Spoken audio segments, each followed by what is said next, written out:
Assalamualaikum warahmatullahi wabarakatuh. Baiklah para subscriber semuanya dimanapun Anda berada, langsung saja kita simak kajian dari Cak Nun dan juga Buya Ar-Razi Hasim. Apakah benar salah satu istri dari Nabi Ibrahim alaihissalam adalah orang Jawa? Simak videonya berikut ini. Monggo kita simak bersama-sama. Ora apa-apa. Nggak ada gereja, nggak ada masjid. Yang ada itu fungsinya. Kata Tuhan, kata Rasulullah Muhammad SAW, dimanapun engkau bersujud, disitulah masjid. Begitu juga agama lain. Maka seluruh dunia ini kita jadikan masjid. Seluruh dunia ini oleh teman-teman kita dijadikan gereja, kan begitu. Di siapapun engkau mengabdi kepada Allah, maka sama itu menjadi gereja, kan begitu. Karena kita hidup ini dalam substansi dan esensi.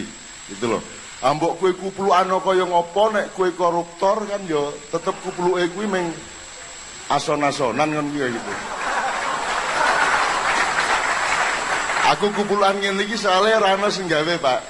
Kae koruptor kae nek ketangkep kae lanjur kuplukan ireng ta nika. Jadi pokoknya anggere ana koruptor ketangkep mesti langsung kuplukan. Kuwi nyenengke tenan kuwi. Kuwi malaikat ki bingung lek ngrumuske piye iki.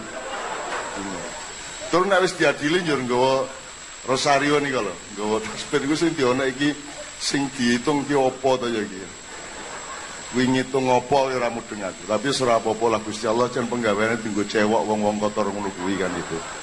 Oke, sebelumnya saya ingin teman-teman membawakan ini medley dari beberapa lagu Bapak-bapak Ibu sekalian.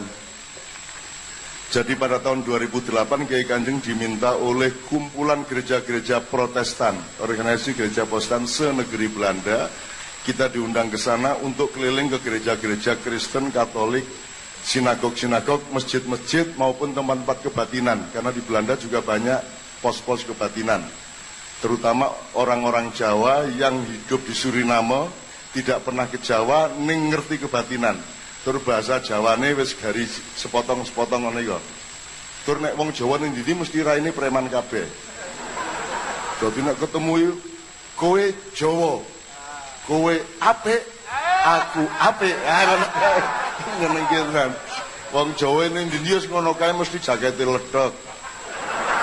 Mesti rambute kaya ngono kae wis mbok ora lahir ning Jawa tetep kelakuane kaya ngono kuwi. Mulane aja wani-wani karo wong Jawa. Wong aku iki curiga gek Yesus sih jane apa ya asli Yerusalem ya jan aku gek ya ana turunan Nabi Muhammad barang ya aneh kok wong Arab kok senengane topo ora ana ning donya iki sing seneng topo mung wong Jawa.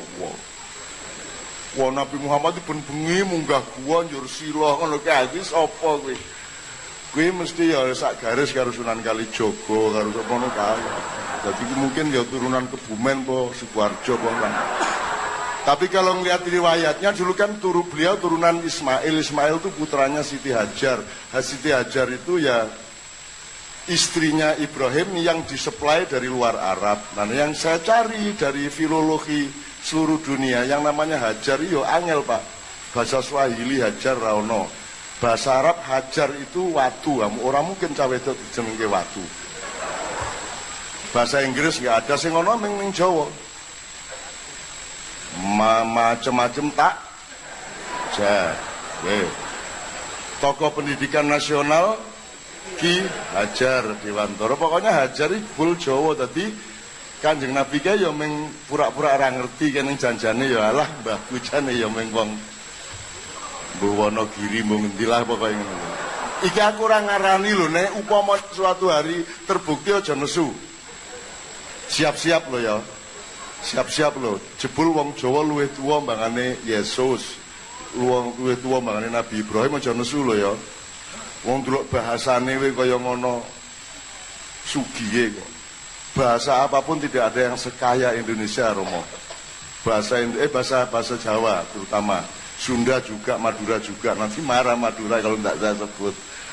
Nah, jadi Jawa ki Masya Allah Jawa ki Masya Allah tiba we nek ngene jungkel nek ngene apa nek ngene Nah, coba kuwi telu sok bala oke lho kuwi. Oke lho padahal kuwi tiba wis semono kae. Mambu nek bahasa Inggris bad smell ning siji kuwi. Dadi wong Inggris ora ngerti bedane ambune uyuh, ambune tai, ambune kelek, ambune kathok ora diumbah, ora ngerti bedane. Ngono dinot. Mereka begitu miskin sementara kita cetok kalau disebut pesing kuwi mesti uyuh. Ndak pakai penjelasan, angger pesing mesti, angger badek mesti badang, angger perengus mesti, ya mesti dah, tanpa penjelasan. Peradaban kita tertua dan luar biasa, makanya akan datang saat di mana Indonesia akan menjadi mercusuar dunia ketika dunia tidak bisa mengelak. Lha kuwi tenanan, iki wis do bangkrut kabeh, kono gunung meledos gede banget ning daerah Pasifik engko. Ning kene iku ya akeh, nganti Krakatau, nganti Sumatera, ning Kinono Songo iku ya do watuk-watuk kabeh. Asalae ngunang-ngunu terus, setan nganti bingung coba. Setan ini bingung ning Indonesia. Setan kok bingung lah absurd to niku. Ora mungkin setelah setan itu bingung. Mereka itu sudah rapat dari dulu bahwa yang harus digoda itu adalah 1 Partai Demokrat, 2 Partai Golkar, 3 PDIP. Jadi mereka konsentrasi menyebarkan intelnya dan penggoda-penggodanya, infiltratornya dan provokatornya ke tokoh-tokoh Demokrat, PDIP dan Golkar.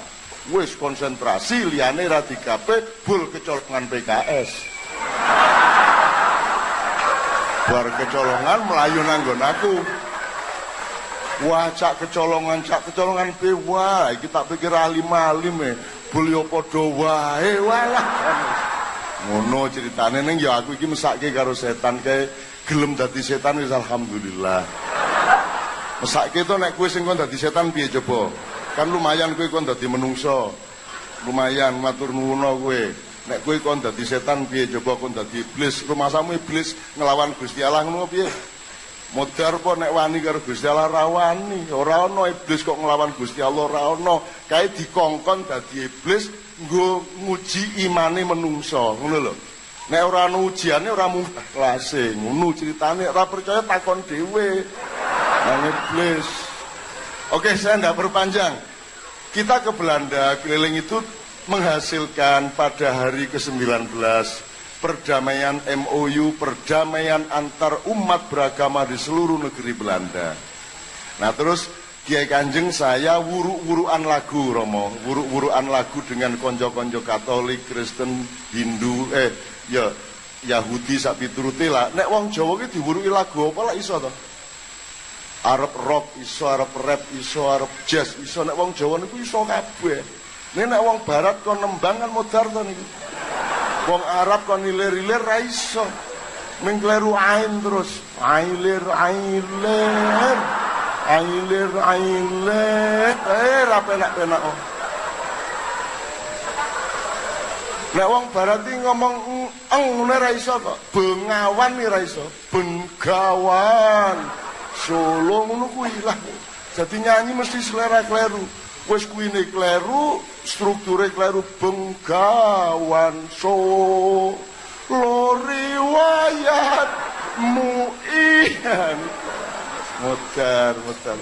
Mulane wong Jawa iki jan didelikke karo Gusti Allah, mergo engko ana zaman di mana wong Jawa sing mangku donya. Ah, ngono ceritane. Tenan kuwi. Awang Jawa ora ana wong sedih kok. Ning Jawa ki menderita kayak apapun ini survive. Cengenges. Ora duwe penggawean ngerokok ya ora tau lereh. Nang ndi sing nggawa map golek penggawean kene ya wis wani rabi.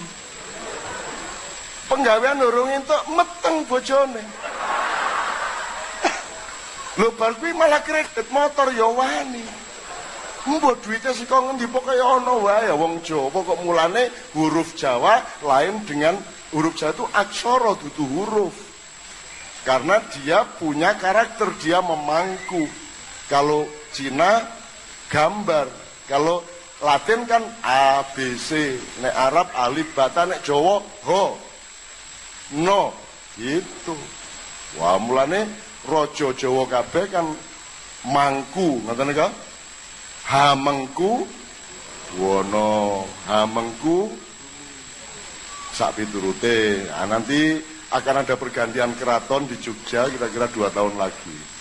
Duh, ngomong apa aku iki mau? Wis pokoke entenono wae, ya. Bismillah. Nah, kita wuru-wuruan lagu, kemudian pimpinan Yahudi di Eropa namanya Abraham Sutendorf murui lagu iki, ternyata dulur-dulur sekolah iki wis ngerti kabeh lagu ini kayak tolong dinyanyikan. Terus dia saya wurui lagu Endang Gula, mesti ra iso to kuwi. Modar to nek iso, tak sengaja tak kei Endang Gula. Wis lumayan banget tak kei megatro saya ruwet kowe engko. Nah, jadi kita menyerap mereka, mereka ndak bisa menyerap kita. Wong Jawa ngono kuwi. Wong Jawa ora iso dideteksi. Ki ketoke kirik ning kok wedhus, ketoke wedhus kok kebo, ketoke kebo kok ya tekek, ketoke tekek. Wong Jawa ki angel tenan, makanya Allah memuliakan orang di seluruh Nusantara ini, dan dunia ini belum kiamat karena masih ada orang Indonesia yang dibikin menderita terlalu lama. Itu kira-kira. Percaya ora percaya ora ono buktine arep ngopo kowe. Muncullah Nabi Idris, ya, Nabi pengetahuan, bla bla bla, Nabi Nuh, ya. Nah, kita pendek aja, Nabi Ibrahim. Ini yang megang namanya Ibrahim nih, nama ruhnya ya. Nabi Ibrahim ini punya istri 3, bukan 2. Bukan 2, 3. Dia kan nabi, kita kan bukan nabi. Ya boleh bang. Cuma kata Teh Fani, langkahi mana gua dulu.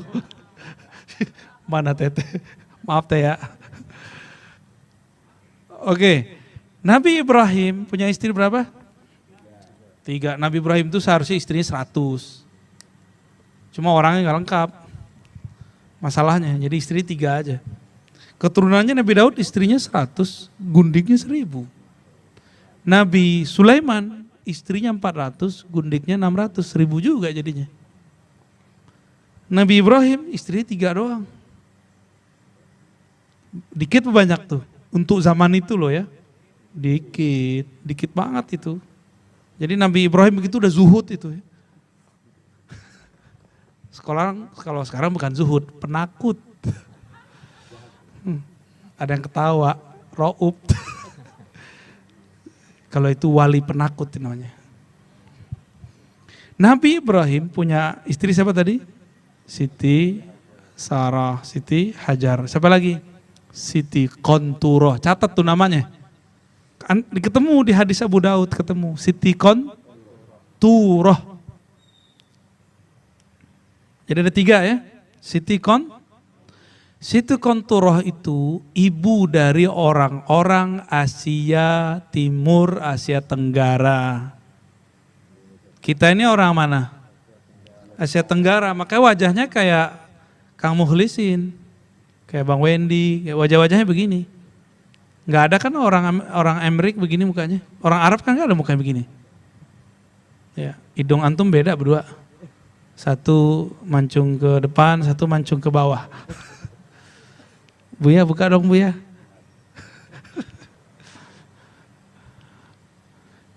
Coba lihat muka Habib Syekh tuh. Habib Syekh Razi, beda. Ya. Beda sama Raub.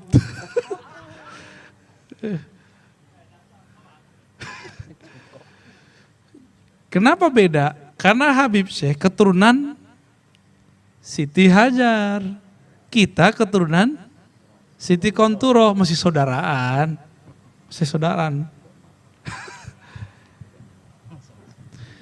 Dari Siti Sarah sudah banyak nabi-nabi, muncullah Bani Israel. Dari Siti Hajar muncullah keturunan Arab, Nabi Muhammad SAW. Ini akhir zaman giliran Siti Konturoh punya anak. Anaknya ada berapa? Ada 6. Ada namanya Madian, ada namanya, lupa Madin apa gitu ya. Ada 6. Sampai sekarang saya susah ngapalinnya. Gak tahu tuh giliran Siti Konturoh, padahal tuh nenek kita. Nenek kita itu. Ya akhirnya begini nih mukanya. Kayak muka antum tuh, muka bid'ah. Ya. Tapi sekarang emang begitu. Ya. Antum ikhlas gak aneh gituin. Iya, muka muslim tuh masuk tuh. Ya. Jadi jangan-jangan dalam diri kita ada ras Cina, ras Amerika, ras Eropa, ras Israel, kan bisa jadi. Itu Taliban sekarang, itu secara DNA positif, mereka itu Israel, positif, nggak bisa ditolak. Melihat aja, dipapas aja mukanya antara rahib-rahib pendeta-pendeta Yahudi dengan muka-muka yang berserban di Taliban, mirip sama, nggak jauh beda. Dan tradisinya banyak yang sama. Nggak bisa ditolak itu, coba antum melihat hasil kajian-kajiannya. Sudah ada laporannya dalam beberapa jurnal malah. Ya. Yang sudah pernah berjaya, yang sudah pernah sukses memimpin alam semesta, mengemban risalah-risalah kewahyuan, itu keturunan Siti Hajar, Siti Sarah. Siti Konturoh kapan? Siapa tahu inilah zamannya kita. Amin. Yang ngomong kan kita nggak boleh kalau nggak pakai kitab, katanya Kang Raup. Kalau Raup kan kitabnya beda, alam carut marut. Kalau aneh masih pakai perpus ya. Beda sama Baim, alamnya alam goib deh. Jadi dari alamul ghuyub. Kalau kita dari kutub, bukan kutub kok, kutub jamak dari kitab. Malik bin Nabi, seorang jurnalis yang menjadi penulis sejarah, ya, dia mengatakan sekarang adalah giliran orang-orang Asia Tenggara, Asia Timur. Dia sendiri udah membaca itu beberapa tahun yang lalu. Dan banyak sudah penulis-penulisnya. Dan antum sekarang lihat Islam, umat Islam, bukan Islam, umat Islamnya dari tanah Melayu, tanah Jawa, tanah Bugis, tanah Banjar, terus sampai semua Indonesia dan Nusantara. Itu berbeda karakter loh dengan Muslim yang ada di Yaman, di Saudi. Coba yang sudah umroh, pas datang di imigrasi, coba bacain Assalamualaikum ke petugasnya, nggak dijawab. Abu Dhabi, rajunya rapi-rapi kayak baju wali. Emang baju wali ada ya? Assalamualaikum, kita tes, nggak dijawab. Nggak dijawab, mereka cuma ya layani yang ngomong bahasa Inggris. Rapi bajunya kayak baju syekh bener ya. Ternyata di sono baju begitu bukan baju syekh. Baju orang yang kerja di kantor. Ya. Di kita di sini bajunya syekh, kayak baju antum tuh, bukan ya? Oh beda. Baju gamis.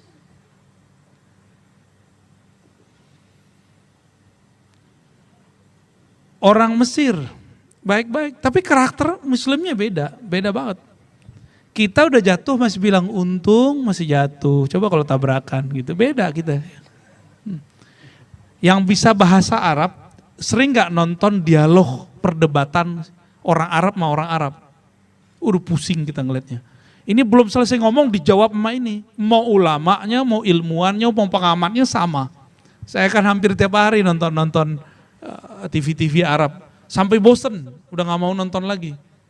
Baru nonton kemarin itu ketika Taliban itu ya, kita buka lagi berita-beritanya. Nah, sekarang udah mengerti siapa mereka, saya tutup lagi, udah jarang lagi nonton TV-TV Arab itu. Itu mereka kalau debat, kita belum selesai, udah dibalas di situ. Dari sana belum selesai, kadang-kadang bisa air dilempar. Gak ada, bener-bener. Gila bener. Beda kalau di kita kan. Udah dicaci maki kayak Buya Asfi, senyum aja dia. Ya, malah diajak makan sama dia orang yang ngata-ngatain dia. Siti Konturoh ya. Maka teman-teman, sahabat-sahabat yang dimuliakan Allah, kita berdoa semoga kita termasuk yang berjuang di akhir zaman itu ya. Jadi kalau tadi Muhammad keluarnya Muhammad bin Abdullah. Nabi ngomong, apa kata Nabi ini bagian akhir? Muhammad bin Abdullah, dihapus Kang boleh Kang? Atau digeser boleh. Geser terus. Ya. Dari keturunan Nabi Ibrahim muncul Muhammad bin Abdullah. Ini kan sir maulid ya. Muhammad bin Abdullah. Kata Nabi SAW, di akhir zaman, apabila bumi telah dipenuhi dengan kekacauan, dengan kezaliman, yang disebut oleh orang sekarang kezaliman global.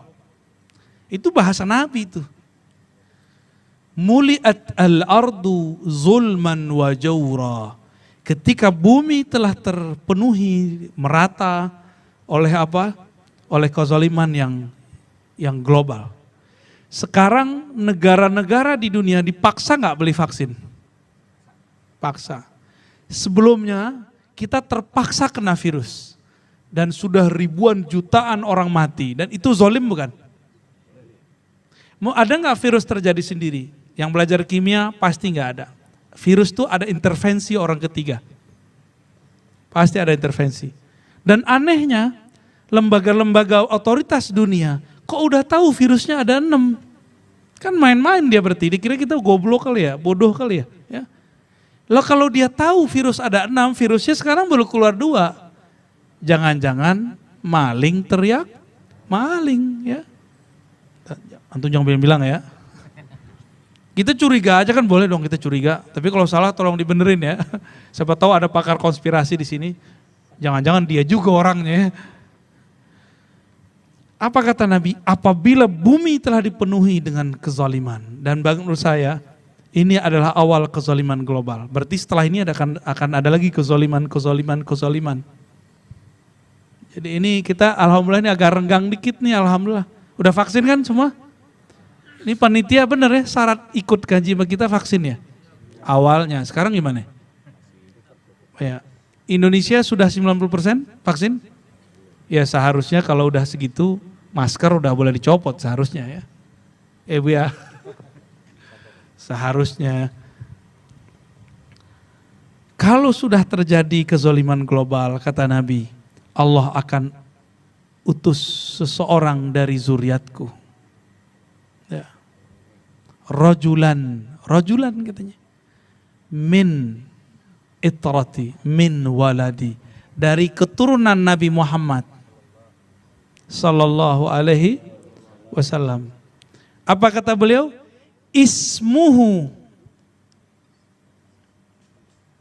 yuwati'u ismi.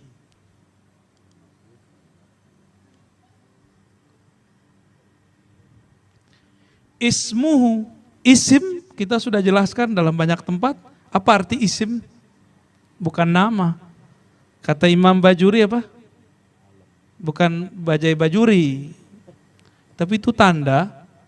Dulu yang bikin naskahnya itu. Bapaknya kayaknya dulu ngaji di pesantren NU. Atau pesantren Tarbiyah Islamiyah. Atau pesantren Al-Khairat. Atau pesantren NW ya.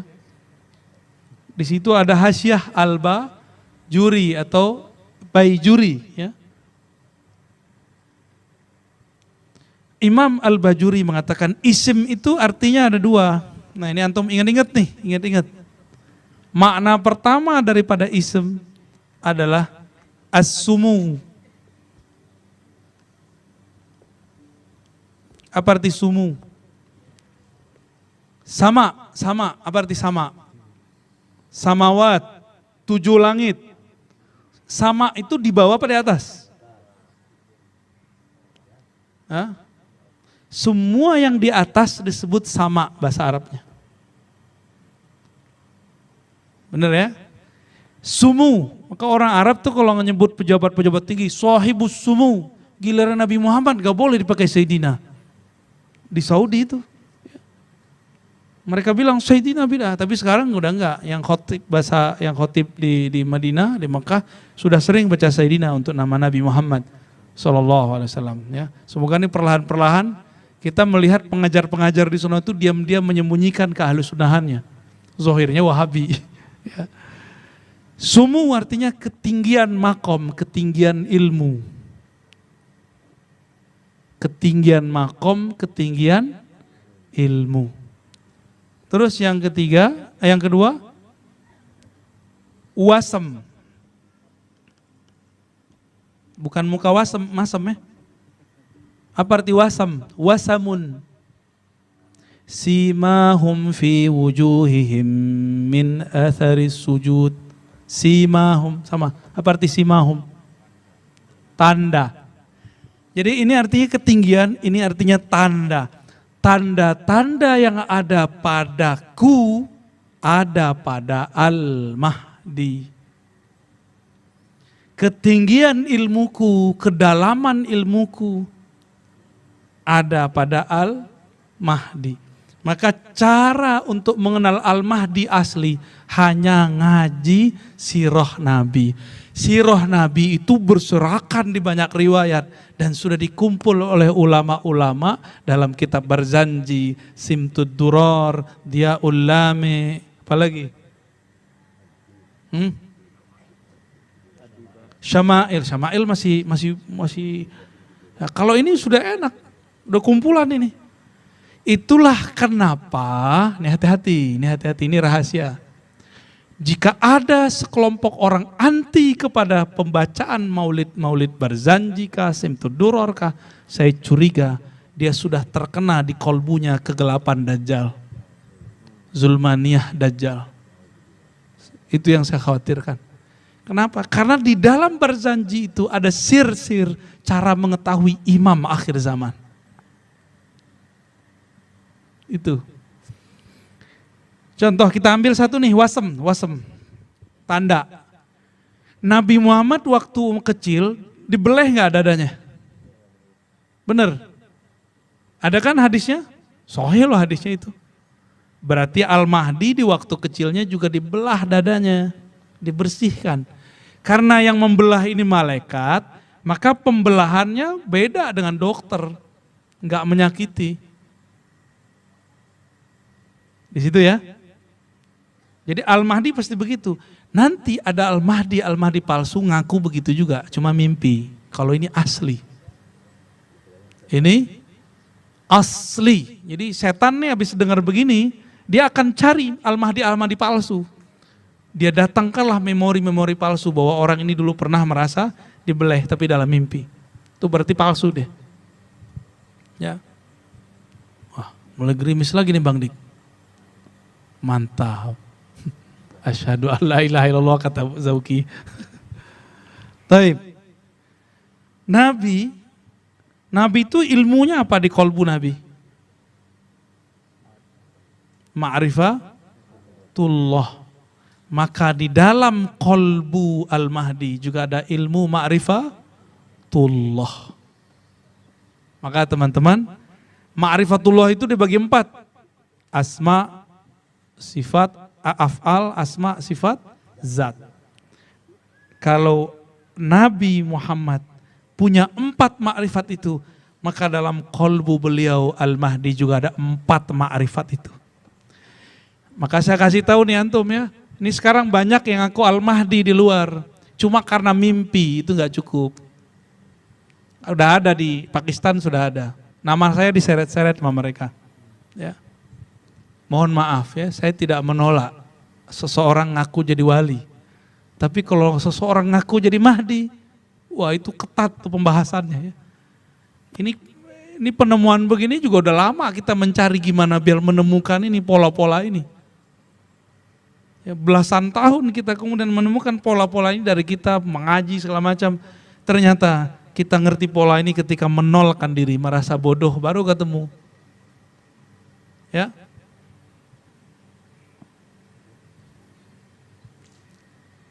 Apalagi tandanya.